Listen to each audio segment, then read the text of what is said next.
Hello and welcome दोस्तों, स्वागत है आपका हमारे चैनल मोहित सिंह रूहल पे। तो दोस्तों, आज की वीडियो में हम डिस्कस करेंगे कि चेक देते समय कौन कौन सी चीज़ों का हमें बहुत ज़रूरी ध्यान रखना चाहिए। आज की वीडियो में हम ये पॉइंट डिस्कस करेंगे। तो चलिए दोस्तों शुरू करते हैं और डिस्कस कर लेते हैं इन पॉइंट्स को। तो दोस्तों, जो चेक देते समय हमें बातें ध्यान रखनी चाहिए, उसमें से पहला ये आता है कि आपको जो नई चेक बुक आपको इशू हुई है या जो आपके पास सीटीएस चेक है वही आपने दूसरे पर्सन को देना है, जिसकी लायबिलिटी उतारने के लिए आप वो चेक दे रहे हैं। कि आप जो अपनी पुरानी चेक बुक से कोई भी चेक इशू नहीं करेंगे और जो दूसरा उसको नॉन सीटीएस चेक नहीं देंगे, तो उसको जो नया चेक है और सीटीएस चेक है वो ही आपने देना है। और चेक देते समय जो दूसरी बात आपने ध्यान रखनी है कि जो भी आप चेक किसी भी अकाउंट से अपने अगर देते हैं किसी पर्सन को, तो जो अकाउंट है वो एक्टिव होना चाहिए, इनएक्टिव नहीं होना चाहिए। और वो जो अकाउंट है किसी भी वजह से अकाउंट क्लोज ना हो, बैंक ने किसी वजह से उसको क्लोज ना कर दिया हो। और इसके अलावा ये चीज़ भी ध्यान रखनी है कि उसमें जो सफिशिएंट फंड्स हो, ये ना हो कि उसमें अमाउंट नहीं है और वो किसी भी रीजन से चेक बाउंस हो जाए। और जो तीसरी बात ध्यान रखनी है वो ये है कि चेक देते समय आपने जो सिग्नेचर है वो ध्यान से करने हैं। जो भी आपने बैंक में सिग्नेचर किए हैं, जो कि आपके अथेंटिकेटेड सिग्नेचर हैं, आपने वही सिग्नेचर उस पर करने हैं, नहीं तो जो आपका चेक है वो सिग्नेचर डिफर की वजह से बाउंस हो सकता है। और जो फोर्थ पॉइंट आता है वो ये है कि जो चेक है उसको आपने अपने हाथों से फिल करना है। सारा का सारा जो चेक है आपने अपने हाथों से फिल करना है। और जो फिफ्थ पॉइंट आता है वो ये है कि जो चेक आप फिल कर रहे हो वो एक ही पेन से आपने फिल करना है। ये नहीं है कि उसमें एक रेड पेन यूज़ कर लिया या फिर ब्लू पेन यूज़ कर लिया या फिर जो तीसरा उसमें ब्लैक पेन यूज़ कर लिया। आपको वो चेक जो है वो एक ही पेन से फिल करना है।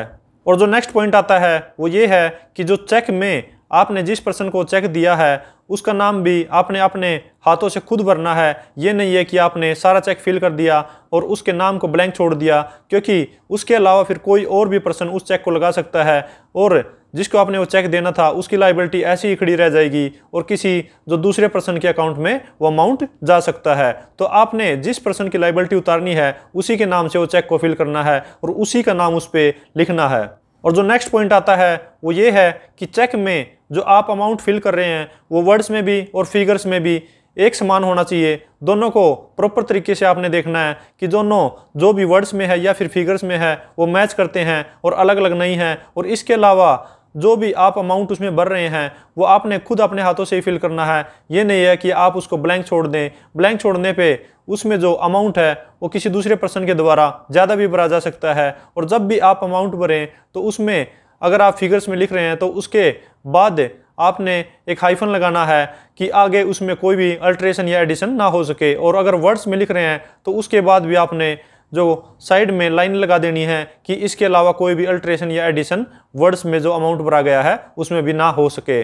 और जो नेक्स्ट पॉइंट आता है वो ये है कि जो चेक की डेट है वो भी आप अपने हाथों से खुद ही फिल करें, क्योंकि अगर आप अपने हाथों से डेट फिल नहीं करेंगे तो कोई भी पर्सन जिस डेट के लिए आपने बोला है उस चेक को लगाने के लिए उससे पहले उस चेक को लगा सकता है और जो आपका चेक है वो किसी भी रीजन से बाउंस हो सकता है। और जो नेक्स्ट पॉइंट आता है जो आपने ध्यान रखना चेक देते समय, उसमें यह आता है कि अगर कोई भी चेक आप किसी भी पर्सन को किसी भी लायबिलिटी उतारने के लिए अगर देते हैं तो चेक की बैक साइड में आप लिख सकते हैं कि मैं इस लायबिलिटी को उतारने के लिए ये चेक दे रहा हूँ या फिर इस सामान को परचेज करने के लिए ये चेक दे रहा हूँ। तो आप इस जो स्टेटमेंट को या फिर इस वर्डिंग को भी चेक की बैक साइड में लिख सकते हैं।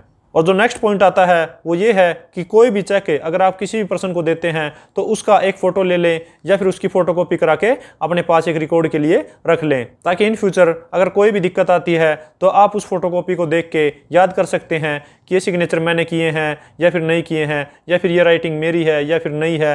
या कोई भी डिस्प्यूट किसी भी तरीके का अगर आता है तो आप उस चेक को देख के अथेंटिकेट कर सकते हैं कि इसमें क्या डिस्प्यूट था या फिर मैंने किस लायबिलिटी के लिए दिया था, या फिर किसी भी रीजन से अगर वो बाउंस होता है तो आप अपना बचाव किसी भी तरीके से ये बोल के कर सकते हैं। और जो नेक्स्ट और लास्ट पॉइंट आता है वो ये है कि चेक देने के बाद किसी भी पर्सन को आप उससे रसीद ले सकते हैं कि मैंने ये चेक उसका बियरिंग नंबर ये है और इस बैंक का इतने अमाउंट का आपको दिया है और इस लायबिलिटी को उतारने के लिए दिया है। आप ये रसीद भी उस पर्सन से आप ले सकते हैं।